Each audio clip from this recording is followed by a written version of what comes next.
Halo sahabat Arkeovlog, jumpa lagi. Sebelum menonton video ini, seperti biasa, jangan lupa kopinya diseruput dulu ya kak. Episode kali ini merupakan lanjutan dari episode-episode sebelumnya yang coba mengajak sahabat semua untuk berdiskusi. Ada apa dengan diskusi kita kali ini? Yuk ikuti terus perjalanan kami. Diskusi kita dalam episode sebelumnya telah sampai kepada fakta bahwa Candi Pendarmaan Gayatri dibuat di daerah Kamal Panda. Pertanyaannya kemudian, di manakah Kamal Panda itu? Petunjuknya ada di negara Ketagama Pupuh 68. Pupuh ini terasa aneh karena setelah menceritakan rangkaian upacara Serada pada Pupuh 63 hingga 67, lalu pada Pupuh 68, Prapanca ujuk-ujuk menjelaskan tentang Kamal Panda, yaitu sebuah daerah magis yang muncul saat peristiwa pembagian wilayah kerajaan oleh Empu Barada pada masa Airlangga. Pupuh itu menjelaskan sebagai berikut. Demikian sejarah Kamal menurut tutur yang dipercaya dan Srinata Panjalu di Daha waktu bumi Jawa dibelah karena cinta Raja Airlangga kepada dua putranya. Ada pendeta Buddha Majana putus dalam tantra dan yoga, diam di tengah kuburan lemah citra jadi pelindung rakyat. Waktu ke Bali berjalan kaki, tenang menapak di air lautan. Yang Empu Barada nama beliau, paham tentang 3 zaman. Girang beliau menyambut permintaan Airlangga membelah negara. Tapal batas negara ditandai air kendi mancur dari langit. Dari barat ke timur sampai laut, sebelah utara selatan yang tidak jauh, bagaikan dipisahkan oleh samudra besar.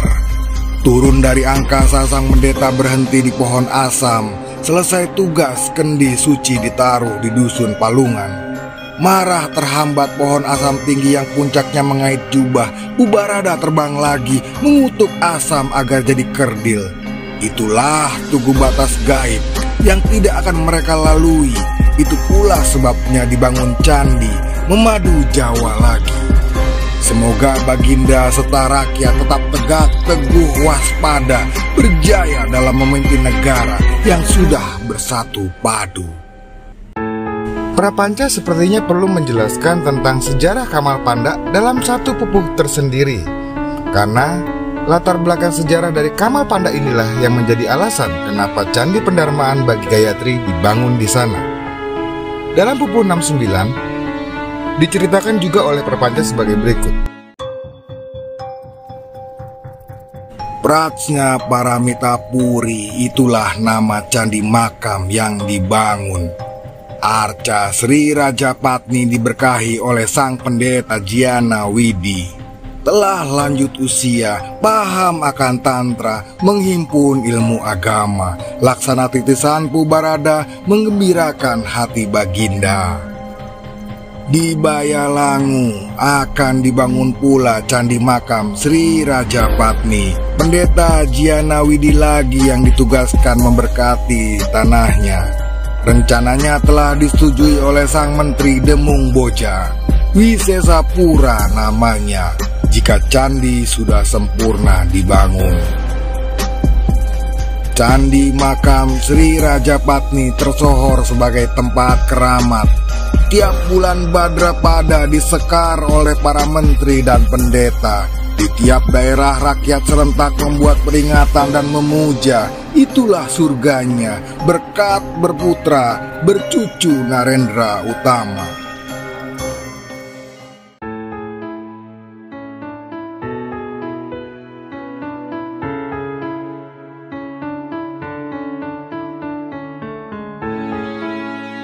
Nah, dari pupuh 69 kita tahu bahwa Majapahit bahkan membangun 2 tempat bagi Candi Pendarmaan atau Candi Peristirahatan bagi Gayatri. Dalam pupuh 67 disebutkan bahwa tempat itu berada di Kamal Panda. Dan dalam pupuh 68, Prapanca menjelaskan kenapa candi itu dibangun di Kamal Panda. Karena merupakan daerah yang menjadi tugu batas magis dari pemisahan dan sekaligus juga penyatuan Jawa. Ternyata, terkait dengan di mana lokasi Kamal Panda ini telah menimbulkan perdebatan seru dari para ahli. Menurut Bos, Kamal Panda ada di Sirah Kencong di daerah Blitar, Jawa Timur, karena di sana terdapat situs dengan relief yang menggambarkan air laut. Dalam pandangannya, nama Kamal Panda artinya pohon asam yang pendek akibat dikutuk oleh Pu Barada. Ilmuwan lain yang bernama Van Steen Kelenfels berpendapat bahwa kata Arnawa itu juga merujuk pada Sungai Brantas yang berada di dekat lereng Gunung Kawi. Pendapat Bos dan Kelenfels ini kemudian dikritik oleh seorang ilmuwan Belanda lainnya, yaitu N.G. Krom. Krom menganggap bahwa pendapat Bos masih problematis. Menurutnya, pendapat tersebut merupakan pemaksaan dalam membaca peta dengan memunculkan titik poros, yaitu Kamal Panda. Meskipun senada dengan pendapat Kelenfels, namun menurut Krom, batas kedua negara masih belum jelas. Krom kemudian tetap menduga bahwa Kamal Panda masih berada di lereng selatan dari Gunung Kawi. Ilmuwan lain yang kemudian juga tertarik untuk ikut membicarakan batas kedua negara Airlangga adalah Rasser. Menurut Rasser, budaya Jawa dipenuhi dengan simbolisme dualitas. Artinya, masyarakat Jawa membayangkan adanya penyatuan seluruh wilayah Jawa di bawah satu kekuasaan, dengan setiap negara-negara kecil berada di satu komando kekuasaan pusat, meskipun pada saat yang sama mereka terpisah secara geografis dan otonom. McLean pun kemudian menawarkan penjelasan yang berbeda. Ketika para ilmuwan di atas membicarakan titik pertemuan pembatasan utara selatan dan timur barat dalam pembelahan yang berada di Palungan, yang kemudian diidentifikasi sebagai Kamal Panda, McLean pun memunculkan dua titik pembatas berbeda. Titik pertama bergerak barat timur dari sisi selatan Kecamatan Banjarnegara ke arah Danau Garam di dekat Canggu. Titik kedua bermula dari utara Gunung Anjasmara di Desa Jabung. Garis ini ia lihat sebagai kelanjutan dari lereng Kawi. Dari situ, lantas garis itu bergerak ke arah utara melewati Canggu. Meski ia yakin garis utara selatan ini sebagai kelanjutan dari lereng Kawi, namun ia masih ragu tentang garis barat timur. Burke membahas teori pembelahan kerajaan Airlangga menurut historiografi masyarakat asli Jawa. Dalam bukunya, Burke tidak saja mempercayai bahwa aksi Pu Barada dalam pembelahan wilayah tersebut tidak dapat dipertanggungjawabkan dalam sejarah, tetapi bahwa pembelahan wilayah kerajaan Airlangga itu sendiri tidak lain adalah produk dari mitos. Burke menganggap pendapat Bos yang menyatakan bahwa air magis yang dikuncurkan dari kendi membentuk sungai Leksa tidak logis. Ujung akhir dari garis barat timur menurut Burke harusnya berada di pantai. Ia berkesimpulan bahwa Pu Barada mengakhiri perjalanan terbangnya di pantai Jawa, tepatnya di sebuah tempat bernama Kamal Panda. Daerah itu berada di Porong yang berjarak sekitar 125 km ke arah barat dari Porong. Jika pendapat Burke ini ada benarnya, maka toponimi untuk Kamal Panda tersisa saat ini sebuah kota bernama Pandaan, yang sekarang masuk wilayah Kabupaten Pasuruan. Bizzo berpendapat bahwa historisitas legenda Kamal Panda dalam cerita pembelahan wilayah kerajaan Airlangga bukan sesuatu yang penting. Ia berpendapat bahwa garis yang membentang barat timur sepanjang kaki bukit sebelah utara Gunung Penanggungan bergerak hingga ke Selat Madura hanyalah garis imajiner. Bizzo menolak pendapat Burke tentang keberadaan Kamal Panda terletak di Pandaan yang ada di dekat Porong. Pendapat Burke tersebut dianggap sebagai pendapat yang tidak berdasar. Di mata Bizzo, satu hal yang perlu diperhatikan adalah bahwa cerita tentang pembelahan wilayah kerajaan Airlangga hanyalah cerita oral yang dibayangkan oleh masyarakat Majapahit pada abad ke-14 sebagai perpecahan sebuah dinasti yang pernah terjadi dalam sejarah Jawa dan merupakan hal lumrah dalam masyarakat. Bukhari berpendapat bahwa cerita pembelahan yang bermula dari peperangan dan berujung juga dengan peperangan bukanlah cerita mitos. Karena dari Prasasti Mapanji Garasakan yang dinamai oleh Bukhari dengan nama Prasasti Turun Hyang B menyebut adanya perang melawan Panjalu pada tahun 1044 Masehi. Dalam pandangan Bukhari, keberadaan secara geografis inskripsi semacam ini pasti menentukan batas antara Jenggala dan Panjalu. Disertai informasi yang ada dalam negara Ketagama, ketika keberadaan prasasti Airlangga tersebut ditemukan di utara Sungai Brantas dan Sungai Porong, maka berarti batas pembelahan kerajaan berada di Sungai Lanang atau Sungai Solo.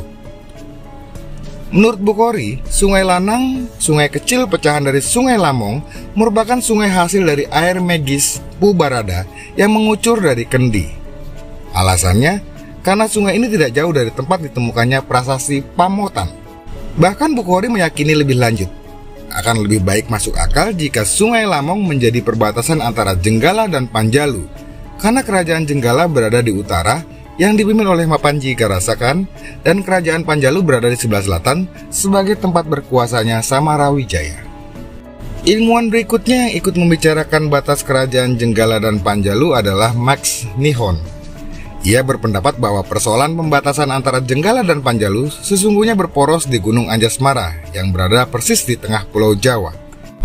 Ketika pembelahan dilakukan untuk menentukan wilayah barat dan wilayah timur, garis lurus utara-selatan ditarik dari Gunung Anjasmara hingga ke Karangkates, di mana tempat Sungai Leksa yang berasal dari lereng Gunung Kawi mengalir ke selatan hingga bertemu dengan Sungai Brantas. Sedangkan Kamal Panda, menurut Max Nihon, berada tepat di mana Sungai Brantas mengalami pembelokan arus dari yang semula mengalir selatan-utara menjadi barat-timur, yaitu di sekitar Tengaran, yang saat ini masuk di Kecamatan Petarongan, Kabupaten Jombang. Suterhem menulis 3 artikel yang menyinggung persoalan batas negara Jenggala dan Panjalu. Dalam tulisan tersebut, Suterhem menegaskan bahwa kata Boyolangu yang tertulis dalam Negara Ketakama di pupuh 69 bait 2 dan pupuh 74 bait 1 tidak lain adalah Candi Makam Raja Patni, dan saat ini berada di Boyolangu, Kabupaten Tulungagung. Selanjutnya ia menegaskan bahwa Boyolangu ini merupakan tempat di mana didirikannya tugu atau tanda perbatasan kedua negara, sebagaimana tertulis dalam Negara Ketagama pupuh 68 baris 5. Alasannya karena tempat ini merupakan titik perbatasan yang paling lemah dalam pembelahan kerajaan Erlangga. Oleh karena itu, di tempat ini perlu didirikan candi dengan nama Prajna Paramita Puri, dan tidak lain adalah Palungan. Berbeda dengan pendapat Suterhem, ilmuwan dari Inggris Nigel Bullough berpendapat bahwa Boyolangu berlokasi di Bangil, Pasuruan, karena daerah tersebut dilalui saat Hayam Wuruk melakukan perjalanan napaktilas ke Lumajang. Oke, beberapa pendapat ahli tadi mari kita susun sebagai berikut. 1. Kamal Panda ada di situs Sirah Kencong, Blitar. 2. Kamal Panda ada di lereng selatan dari Gunung Kawi, Malang. 3. Kamal Panda ada di daerah Pandaan, Pasuruan. 4. Kamal Panda di sekitar Lamongan. 5. Kamal Panda di situs Tengaran, Jombang. 6. Kamal Panda itu di Boyolangu, Tulungagung. 7. Kamal Panda itu ada di Bangil. Nah, jadi pusing kan? Coba yuk pelan-pelan kita telah lagi. Walau ada beberapa ahli yang menyatakan bahwa peristiwa pembagian wilayah kerajaan menjadi Panjalu dan Jenggala itu adalah mitos, namun sebagian besar ahli menyatakan bahwa kejadian itu memang terjadi. Terbukti, peristiwa peperangan antara Jenggala dan Panjalu termuat dalam beberapa prasasti. Di antaranya seperti Prasasti Ngantang yang ditemukan di Desa Ngantang yang berangkat tahun 1057 Saka atau 1135 Masehi. Prasasti ini dikeluarkan oleh Raja Jayabaya untuk penduduk Desa Hantang. Di prasasti ini tercatat tulisan Panjalu Jayati yang artinya Panjalu menang. Catatan tersebut diperkirakan untuk merujuk kepada kemenangan Panjalu atas Jenggala. Selain itu ditemukan pula prasasti Turun Hyang yang ditemukan di daerah Kemlagi, Mojokerto yang berangkat tahun 1044 Masehi. Isi dari prasasti ini adalah anugerah Mapanji Garasakan tahun 1044 terhadap penduduk desa Turun Hyang yang setia membantu Jenggala melawan Kediri. Dari bukti-bukti prasasti tersebut dapat dipastikan bahwa pembagian kerajaan pada masa Erlangga memang benar terjadi. Nah, kalau kita cermat memperhatikan perdebatan tentang di mana lokasi Kamal Panda, ada 2 hal yang perlu kita pecahkan satu persatu. Pertama, kita harus mencari tahu dulu yang mana yang digunakan sebagai garis batas untuk membagi wilayah Jawa menjadi 2. Dan yang kedua, bila kita tahu yang mana garis batasnya, maka kita bisa menduga di mana ujung garis batas itu. Nah, di ujung batas itulah terletak Kamal Panda yang disebut oleh Prapanca sebagai daerah tugu batas Megis dari pemisahan dan sekaligus penyatuan Jawa. Dan ternyata hingga sekarang garis batas itu juga belum diketahui. Bila demikian, maka sebenarnya kita akan kesulitan untuk mencari di mana ujung dari garis batas itu. Walau masih dalam taraf gegabah, yuk kita coba mencari di mana garis batas itu. Coba kita lihat lagi pelan-pelan ya, mumpung lagi nggak mati lampu. Sebelum kita mulai, seperti biasa, jangan lupa kopinya diseruput dulu ya kak. Waduh, kopi saya habis. Sebentar ya kak, saya beli ke warung dulu ya. Diskusi kayak ginian kalau nggak ngopi berasa jadi kurang cerdas. Oke, tunggu dulu ya sebentar. Wassalamualaikum warahmatullahi wabarakatuh. Salam budaya, salam kebajikan, rahayu.